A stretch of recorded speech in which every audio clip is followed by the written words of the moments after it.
let's move along to some upcoming boxing action, and we can stick with the Mexicans because coming up on what day? I've gone past the date. Saturday, the 4th of May, which is next weekend. It's a big Mexican matchup. It's Saul Canelo Alvarez versus Jaime Munguia for all of the super middleweight titles. I know that this wasn't exactly the fight that you wanted, Alex. I think it's a pretty good fight. Munguia's been, going through the divisions and racking up his nice record of 43 wins. Give us some thoughts on this one. Give us a prediction of how it might go, who's going to win. And then we'll discuss some of the other fights because this is a pretty stacked card, so it might take some time to get through. But yeah, go ahead with the main event first, Canelo versus Munguia. So Canelo Alvarez, I mean, enough has been said, right? I mean, on this channel, on many other channels, boxing experts, boxing historians. I mean, already a Hall of Famer, still the current undisputed champion. Might have the most undisputed defenses of, the modern era. I wouldn't doubt it, or at least, since Bud Crawford became undisputed, that time frame where it seemed to make it, the thing to do to be undisputed.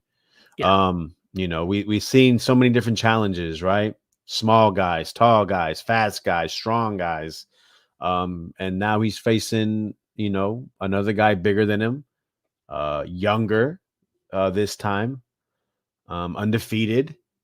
So what is it to expect? It's all Mexican showdown, huh? We just haven't gotten one of those in a while. I'm talking about this is the top of the top level.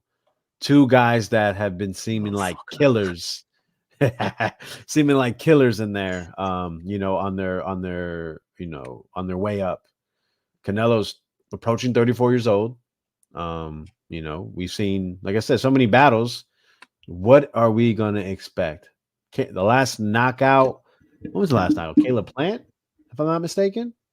What was that? 2021? I can't go anywhere. So, no worries. We can wing it. And there's enough to be known. So anyways, Jaime Munguia is a fighter that, exploded on the scene. A lot of people don't know, but he was turned down to fight Triple G when Canelo failed his drug test.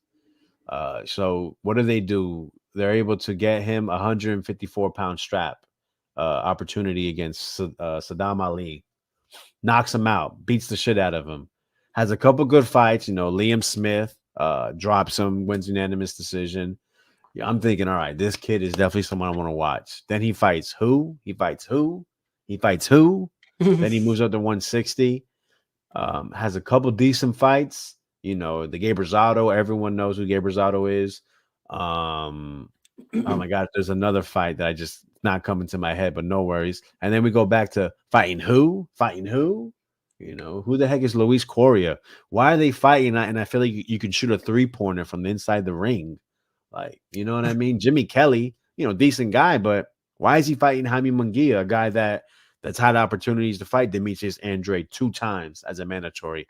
The opportunity to fight Jermall Charlo, but never took it. So then we get, he moves up to 168. Fights Dariunchenko, a guy that's, battle tested, right? Man, what a fight, right? I mean, Dariunchenko looked like he was going to stop Jaime Munguia a couple of times. I mean, he was, flailing around in there. Dariunchenko was a nice solid guy from 160 being moved up. No one anticipated it to be such a war. But Munguia is able to drop him in the last round and flood that victory. I'm not going to lie. When I saw he was going to fight John Ryder, I said, man, Ryder's a real tested guy. I said, man, I think Ryder's actually, even though he's, shorter, I think Ryder's going to be too strong and just too tested. Boy, was I wrong. Munguia beat the living shit out of John Ryder. Better than Canelo. I mean, he dropped him? Let me see. Once. Wow. What? 1, 2, 4 times. Canelo dropped him probably twice, but they only called it once. And it stops John Ryder. So, like you said, not the fight I wanted. Talked about it enough. Is it a good fight? It is a good fight. Is it going to be action-packed? One would assume. We see Munguia. Munguia never seems to be afraid. A guy that can get hurt and recover. A guy that's going to keep pushing the pace as much as he can and try to knock you out. Canelo, what is going to happen, right? Let's go back to that. Are we going to see the old Canelo, the counter-punching Canelo? Or are we about to see a Johnny Tapia performance? What we just watched? Well, I guess May 4th, we're going to go ahead and see. My prediction, it's hard not to pick Canelo. We are in the year of upsets, however. But this, I don't foresee it. I think Munguia's style is just, it's tailor-made for Canelo. I don't see a stoppage. I wouldn't put out of the realm of possibility. But I just think Canelo's on the descent, but it's still good enough to beat Jaime Munguia May 4th. All right, okay. We've got suggesting Munguia might retire Canelo. Heavy Chevy Guy says Canelo's going to whoop on that kid. Average Boxing Fan says first time Canelo faces a fast, strong young guy all-in-one fighter. Which I guess could be true. And again, Every Guy said it should be a great scrap. Hopefully nobody gets gun shy. Yeah, I mean, on paper, this should be a very, very good fight, shouldn't it? They should. Hopefully the styles will gel well, and they won't kind of cancel each other out in a kind of awkward way. But yeah, I think I'm with you. I think I can't see past Canelo losing. I'm trying to think back to Munguia had some.